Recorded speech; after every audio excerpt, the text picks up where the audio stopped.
one-man show except for, batting department in one day. But otherwise, overall, you look at it, the girls are contributing in every aspect. And that's what is making this team very competitive. And we saw that right from the test match, right from day one, we saw debutants coming and performing there. And then in one day, we saw so many cricketers, coming out there and expressing themselves and showing better characters that, they can perform at that level, top level. And I'm sure we'll also get to see this T20s, because I can see the environment, being quite excited about the shorter format, because this is what everybody's looking at. And we have players, mind you. I mean, when I saw the team list, actually, it's like we have very impact players in the team, which is going to make a huge difference for us. I'm looking forward for this competition now. Yeah, Ananya, if you look at just the numbers, it says that it's in favor of England, the T20I head-to-head, but it's also about the elusive win for India in this series against England, isn't it? They haven't beaten England in a T20I series that consists of more than one game. So all to play for, but it's almost that India are starting from being pushed at the wall. Yeah, well, we saw in that final ODI, with their backs against the wall, the series pretty much on the line, that the Indian team bounced back. And like Vanitha said, it's not how you start, it's how you finish. So hopefully, they carry that momentum into this T20I series. Mithali Raj did say that a win was very important to just keep the spirits of the team alive, to keep them buoyant, and to I suppose, remind them that they are still in this series. There is still a lot to play for over the next 3 games. So it will give them a lot of confidence having won that final game. And T20 cricket is just about how you do on the day. I don't think momentum, has too much to do with it. Yes, once it's in your favor, it's easy to roll with it. But I think, it's pretty much how you do on the day, and one player can win you the game. India have a lot of match winners, a lot of impact players, like Vanitha said, in that side. So they will be, this is a very powerful England side, so they'll all have to kind of come together and pull off something special. But, they'll be happy with where they're at. They're a young side. They kind of, don't come in with a lot of bruises, with a lot of bad memories. So there's definitely a lot to play for. Yeah, indeed, a strong side, and as the numbers suggest, 19 matches played between England and India. England have won 15 of them.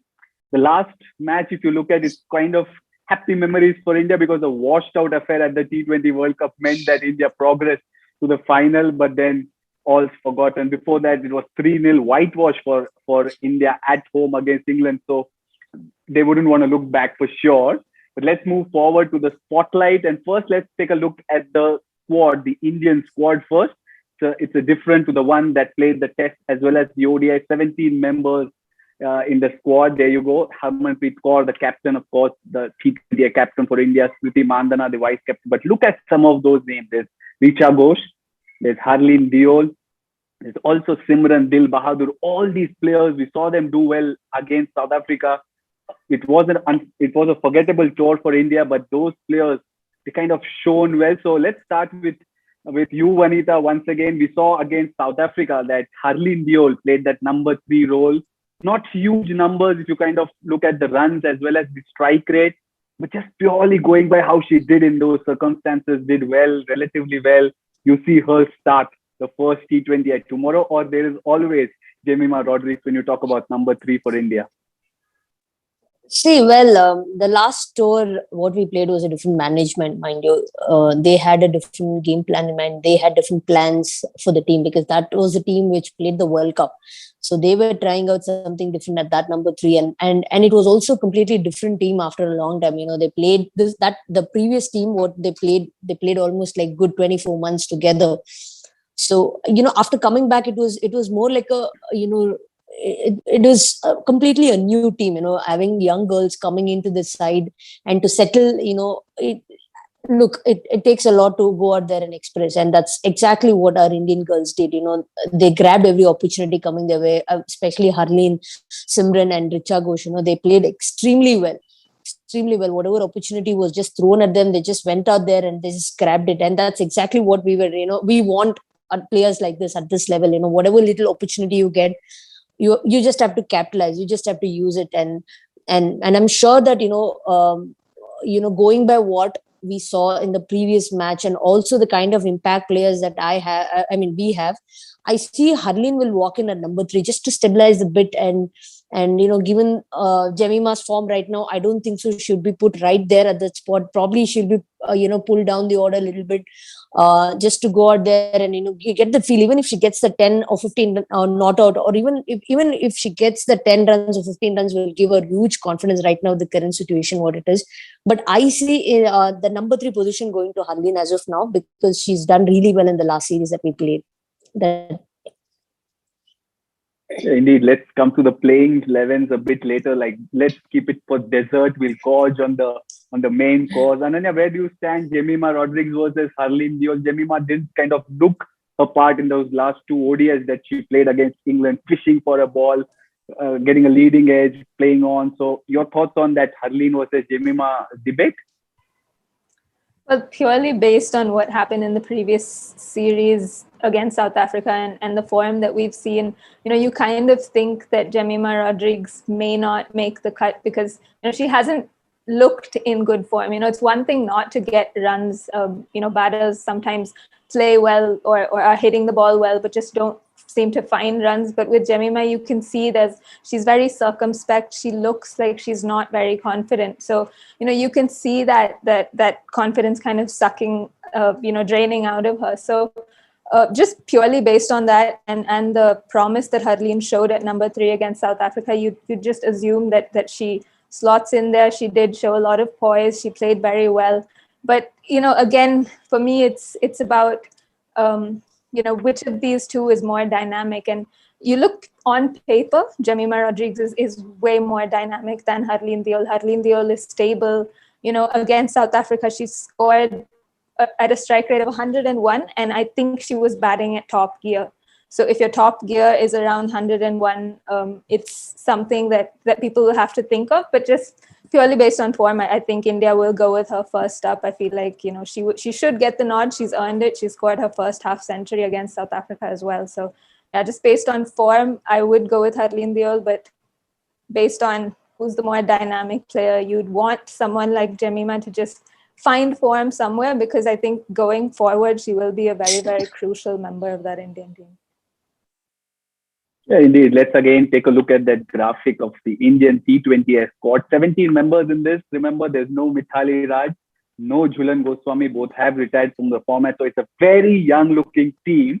If you look at those spots, there are Tanya Bhatia, the wicketkeeper. There's Indrani Roy, the new sensation in town, if you can hype it up that way, the wicketkeeper. But there's also Richa Ghosh, who is capable of doing this stuff with wicket keeping. We saw it in the 2020 Women's T20 Challenge that she kept wickets.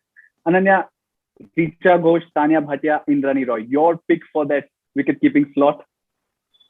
But just based on everything we've seen from the BCCI on social media, it just feels like Richa Ghosh is going to take the gloves. She's had the gloves in all their fielding sessions and all those little clips that you see. So just based on that, I think Richa will take the gloves. She is also a very, very powerful young batter. Kind of slots in nicely at that number 6, number 7 position. She bats there for Bengal. So again, she knows the requirements of that position as well. So and I feel like she is one of those players who, not the best with the gloves, yes, but going forward, I think you could groom her, especially in T20 cricket, in that position where the keeper does play an important role, yes, but it's not as crucial as long form cricket, I think. But again, when you look at the way India bowled through that ODI and through that test match, it's just the fact that Tanya Bhatia was always up to the stumps in those ODIs. So does Richa Ghosh have the confidence to come up to the stumps, to the seamers, is a big question.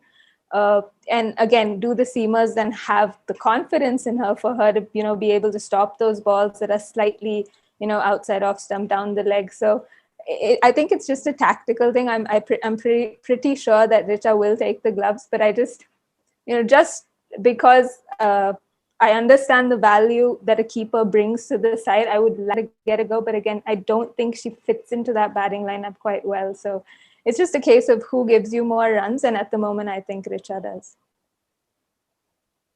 Vanitha, you've been in the circuit for a long time, and by saying that, I don't mean to reveal your age or anything, but there was a time when there was a slot in the 11 for a specialist wicket keeper. So it was considered to be a specialist role. Are we in an era or at a stage where you don't really want a specialist wicket keeper, at least in T20s, and you'd rather go with a dynamic batter just to kind of give more cushion to that batting lineup? And where do you stand in that Tanya Bhatia versus Richa Ghosh versus Indrani Roy thought?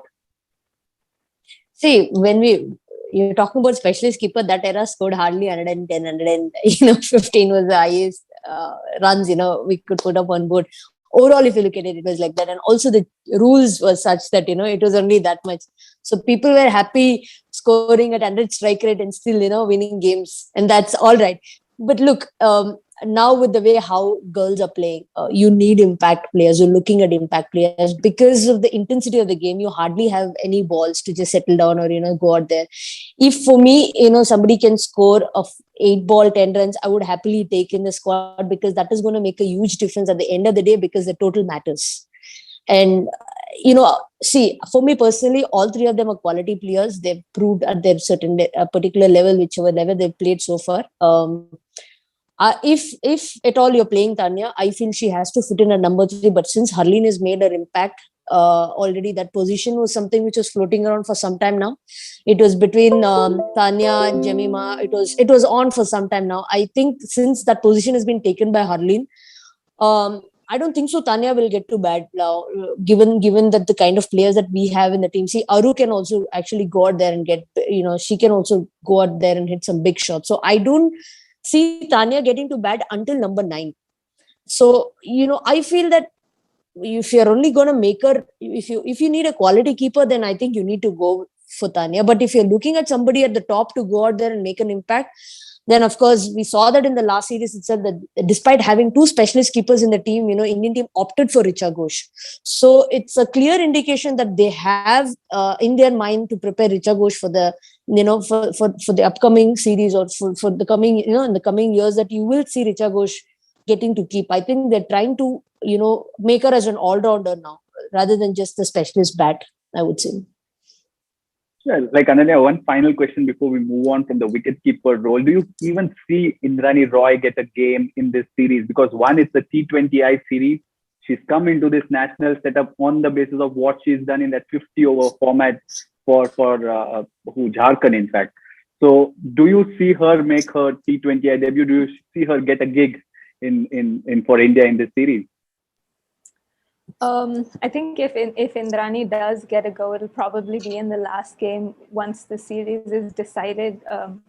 Which way it's going. I feel like Richa, I think is in it for the long haul. I think India are going to give her as many opportunities as they possibly can, because they've seen what she's capable of. And for a long time they've been trying to fill that number 6, number 7 slot, and I think Richa Ghosh just slots nicely into it. And unlike all the others, she bats at that position for her state side. So this is a skill that, I think with the gloves, she will develop over the years. So she needs to keep in matches as much as she possibly can. So it's probably going to be hard on Indrani, because she's come in with a weight of runs, and she scored them at a very good rate as well. But I think if she does get a game, it'll probably be the last game of the series, if we know the fate of it by then. Indeed, and for if you are an Indian fan, you probably wouldn't want that, would you? A series fate known at the end of it. Of course, 2-0 up for India, you never know. It's all about miracles at that case, because remember, India have not beaten England in a T20I bilateral series as yet. So that's a caveat we would want to add. But let's kind of move on to England a bit before we come back to India's discussion. Let's take a look at their T20I squad. It's a 14-member unit, and you see the last name in that list, Daniel Wyatt. She comes back finally, one of England's white ball specialists. She was surprisingly left out of that ODI squad. Lauren Winfield-Hill opened in her absence, did relatively well, but come the shortest format, England were assertive that they still have Wyatt in their plans, and she's back. And so is Maddie Villiers, the off spinner, who was in that extended ODI squad, but left out of the pruned one. And they're all familiar names, those Maddie Villiers, Fran Wilson, there's Beaumont, Glenn, etc. And let's start with you once again. It's again you see Villiers come back. There's already Glenn and Sophie Eccleston. You see them break into that 11, because remember, it's a very tough England 11 to break into. A lot of players have said so. Even someone like Kate Cross, who was India's tormentor in that ODI series, said that there's no surety of getting a game in England's 11. So you see three spinners, or it's sticking to what worked for them? I think it'll be very, very conditions based, but I think to start off, they'll probably go with three seamers and two spinners, just a straight swap for Cross. I think it'll be very, very hard for Villiers, at least at the start, to break into that side, and it'll be very conditions based if she does get in. Of course, India do have two left-handers, three if they play Simran in that lineup. So there will be a bit of variety there, but I think what Heather Knight has shown is that she is also bowling quite well. So they already have that off spin option. So, do they want to bring in Villiers is the question. And I think to start off with, they probably won't. An all-rounder is something that India loves to discuss, isn't it? As a country, I'm talking about, because there's almost a lack of quality all-rounders. You talk about Vanitha, and there in this Indian squad, there's Arundhati Reddy, there's Pooja Vastrikar, who's of course made a comeback, played that test match, played the ODI as well.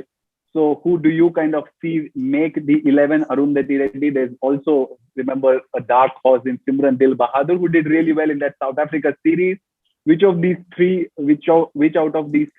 seamers do you kind of see make the cut? That is, of course, assuming that Shikha Pandey's spot in that 11 is fixed.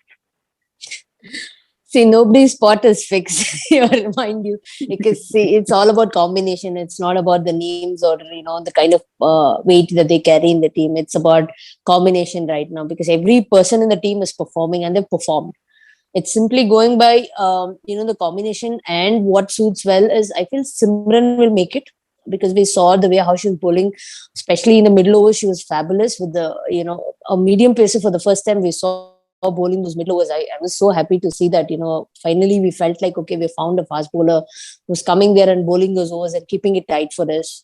And she's like walked into the international circuit, and the kind of confidence she showed, my God, I was like, wow, this girl is there to stay now. Because all you need to do is just keep giving a lot of confidence, which I think she has it in her. It is an inborn trait, I feel, that she carries with a lot of confidence.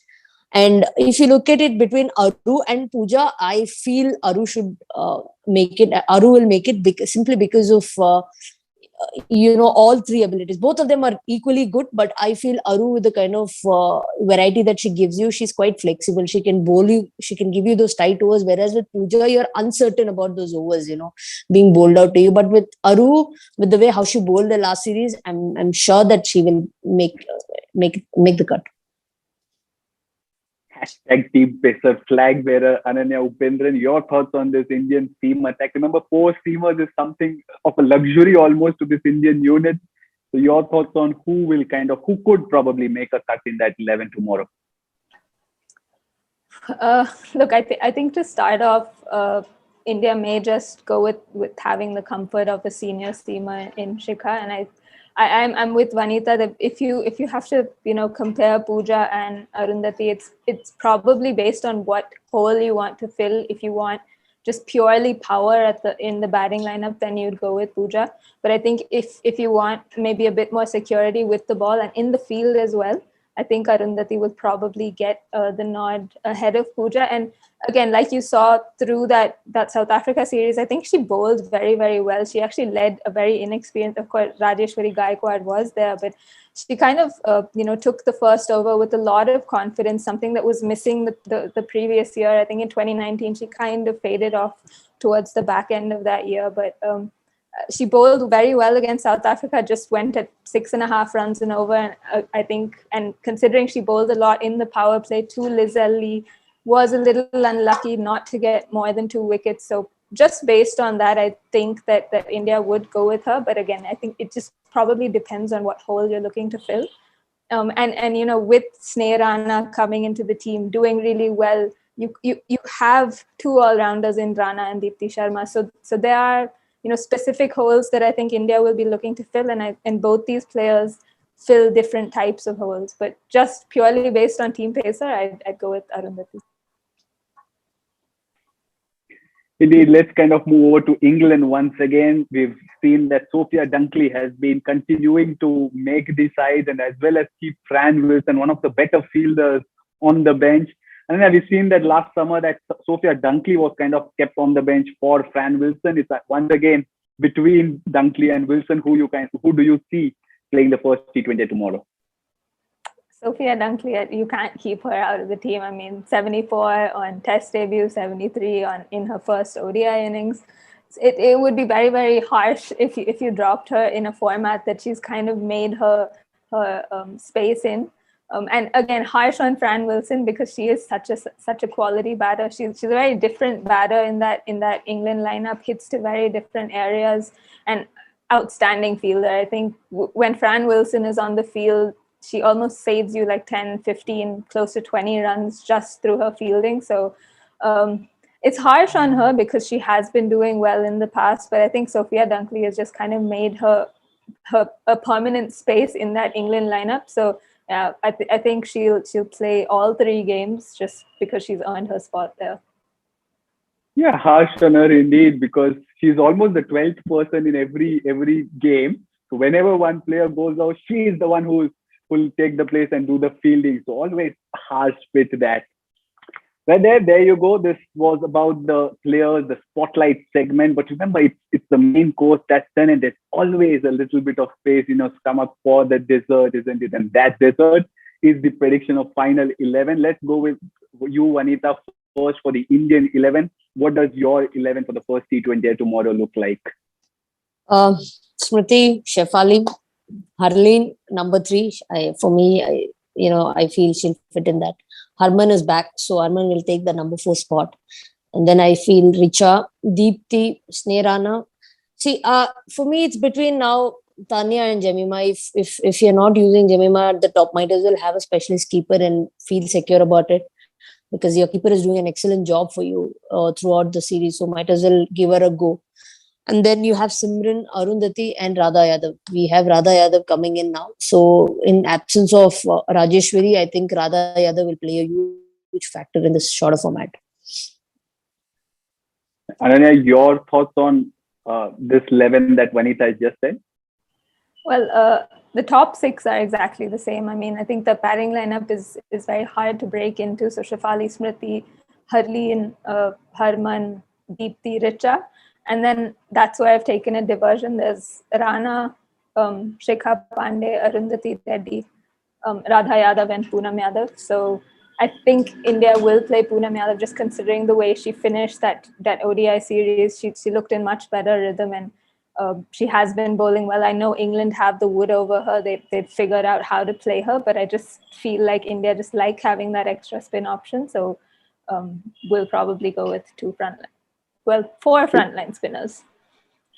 Yeah, but interesting, both of you have agreed upon Harmanpreet at number 4 in the press conference earlier today. She revealed that we are all going to see a different Harmanpreet score. So let's kind of keep those fingers crossed that an attacking version probably will be on show tomorrow. So let's move to England. Ananya, what's your England 11 then? Well, England's 11, I think, will be very, very similar to what we saw in the ODIs.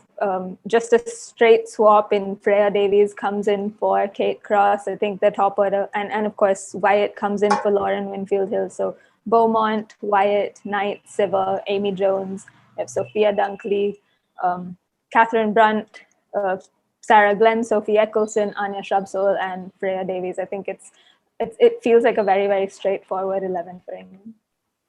Come on, give some rest to Catherine Brunt, someone, because he played that test match, bowled a lot there, and then played the 3 ODIs as well. Vanitha, your thoughts on that 11? Do you kind of agree with it? Completely, because they've been playing the same 11 for some time now, and she's the one who's keeping Shefali quiet. She's the one who's making Shefali move out of the stump. Obviously, somebody who's so threatening, for the opponent, they might as well have that bowler who is actually troubling the batter at that level. So any day I would have a Brunt, because I just love the attitude, I just love the energy that she carries on the field. And for me, she'll always be my go-to bowler.